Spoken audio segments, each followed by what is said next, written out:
Mari kita membahas perencanaan bisnis dan keuangan.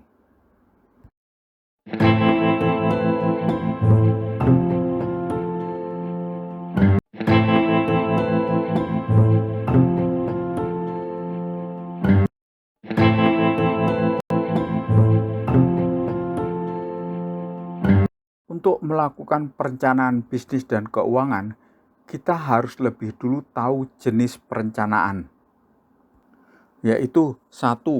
Rencana strategis atau strategic planning, yang mencakup keseluruhan rencana untuk mencapai tujuan perusahaan.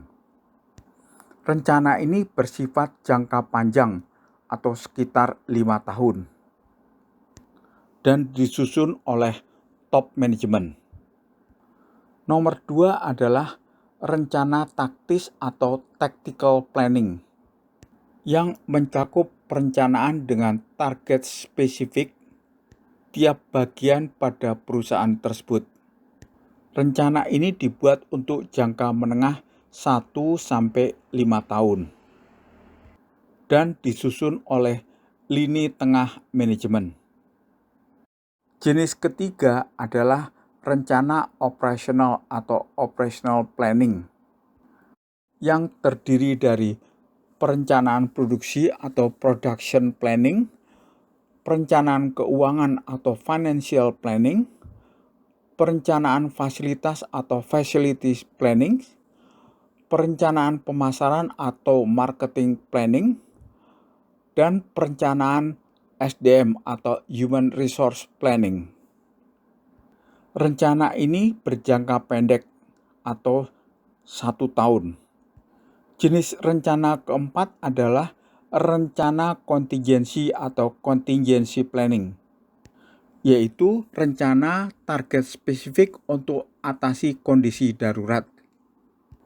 Untuk itu harus dilakukan analisa risiko, proses kontingensi, menyusun skenario, pengembangan rencana, dan monitor untuk evaluasi dan perencanaan. Pada siklus perencanaan dan operasional, dimulai dari visi, yaitu gambaran masa depan yang akan dicapai, dan misi, tujuan dasar rencana strategi. Keduanya ini menjadi dasar dalam perencanaan strategis atau strategic planning. Tahap berikutnya adalah perencanaan operasional atau operating plan, untuk dapat diterapkan pada tahap berikutnya, yaitu pelaksanaan operasional. Selama pelaksanaan operasional dilakukan proses pengukuran dan pelaporan atau measurement and reporting, yang menjadi bahan pada proses tahapan berikutnya, yaitu kontrol dan evaluasi. Hasil kontrol dan evaluasi ini berguna untuk penyesuaian operasi ataupun revisi budget.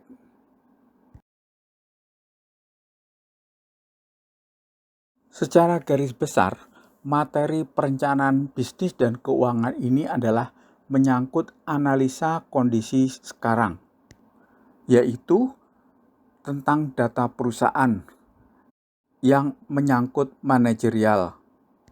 Kemudian pencapaian kinerja dalam hal aspek produksi yang menyangkut kondisi fisik aset tetap, jumlah karyawan, produk, sumber modal kerja, dan operasionalnya, serta aspek pemasaran dan aspek keuangan. Analisa ini berdasarkan kekuatan dan peluang atau strength and opportunities, dan juga kelemahan, ancaman, dan mitigasinya atau weakness, threat, and mitigation, yang kita kenal sebagai analisa SWOT untuk mencapai rencana bisnis, yang formatnya sama, yaitu tentang data perusahaan, pencapaian kinerja dari aspek produksi, aspek pemasaran, dan aspek keuangan. Kemudian kita membahas format perencanaan operasional, yaitu pertama, tujuan rencana kerja perusahaan yang berisi penerjemahan dari perencanaan strategis perusahaan di tahun fiskal yang baru. Bagian kedua adalah pendahuluan dan latar belakang perusahaan yang membahas data perusahaan yang menyangkut manajerial, rencana apa saja yang akan dikerjakan selama jangka waktu tertentu di masa mendatang. Kemudian, dasar menyusun rencana kerja, serta statistik laporan terbaru kondisi perusahaan secara detail, dan juga identifikasi permasalahan yang harus diatasi. Bagian ketiga adalah target dan tujuan, yang berisi gambaran dari keseluruhan rencana perusahaan dan target yang dibuat harus nyata dan spesifik. Bagian keempat adalah penyusunan rencana kerja rinci melalui target berkonsep SMART, yaitu spesifik atau nyata, terperinci, dan spesifik. Measurable atau terukur. Target tersebut harus bisa diukur dan bersifat kuantitatif, dan juga bisa dilakukan perhitungan hasilnya. Achievable, yang artinya target dapat dicapai sesuai waktu yang sudah ditetapkan dengan menggunakan sumber daya yang ada atau perlu penambahan. Relevan, yaitu target yang dibuat berdampak terhadap strategi atau tujuan yang diinginkan, dan pastikan metode dan target kerja mempunyai keterkaitan yang jelas. Time bound, yaitu terikat waktu target pencapaian dan monitoringnya. Isi bagian keempat ini adalah mencakup analisa tentang perencanaan produksi, perencanaan pemasaran, dan perencanaan anggaran keuangan.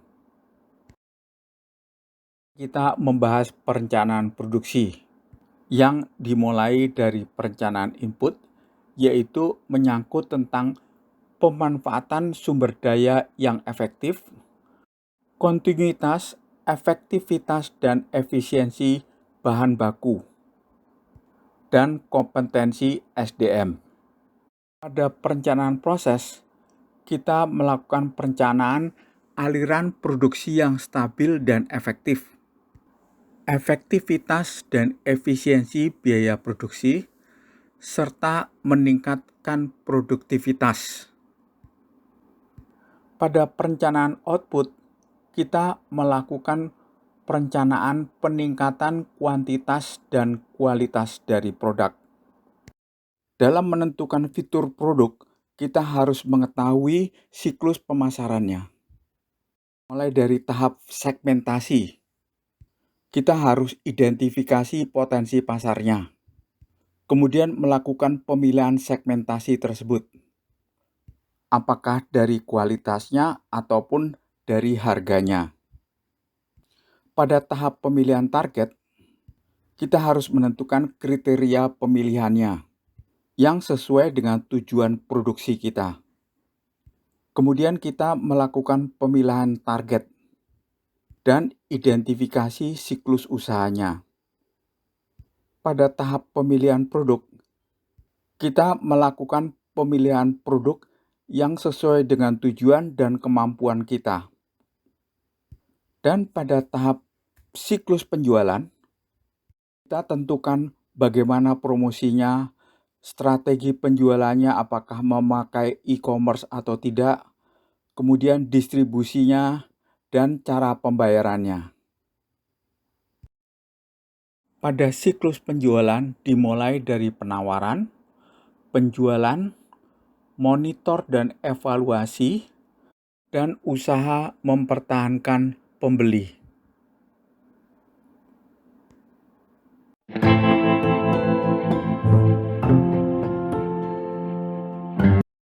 Mari kita mulai membahas proses perencanaan anggaran atau operating budget. Dimulai dari perencanaan laba rugi yang menghitung perencanaan besarnya penjualan, biaya-biaya hingga ke laba bersih.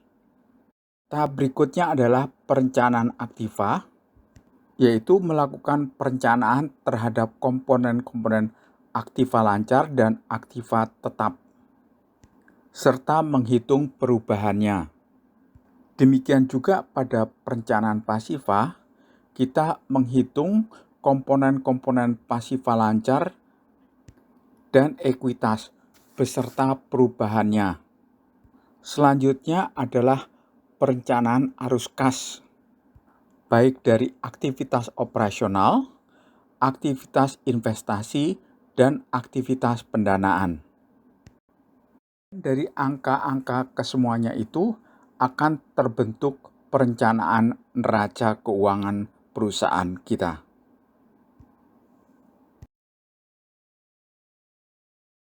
Mari kita bahas perencanaan anggaran atau operating budget secara lebih rinci seperti pada diagram berikut ini. Dimulai dari komponen-komponen laba rugi, yaitu pertama, anggaran pemasaran atau sales budget yang terdiri dari pendapatan, biaya pemasaran dan admin, biaya iklan, dan biaya agen pemasaran. Kesemua angka ini membentuk perencanaan laba rugi. Komponen kedua adalah anggaran produksi atau production budget yang terdiri dari biaya tenaga kerja produksi, biaya bahan baku atau material, dan biaya overhead. Kesemua biaya ini juga dimasukkan ke dalam perencanaan laba rugi. Komponen ketiga adalah anggaran pendukung atau support budget yang terdiri dari biaya umum dan admin, biaya penelitian dan pengembangan atau research and development bila memang ada di perusahaan ini. Angka-angka ini juga dimasukkan ke dalam perencanaan laba rugi yang dilanjutkan dengan perencanaan arus kas yang melibatkan perencanaan anggaran modal atau capital budget yang terdiri dari perencanaan aktiva tetap dan juga perencanaan proyek-proyek khusus, misalnya akuisisi terhadap perusahaan lain.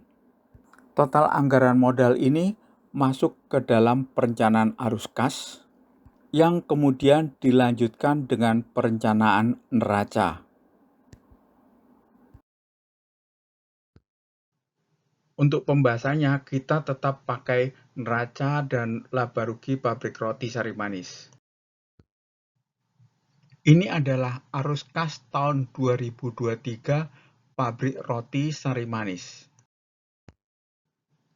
Pada perencanaan laba rugi, kita melakukan perencanaan mulai dari penjualan hingga laba bersih berikut dengan rasio-rasionya.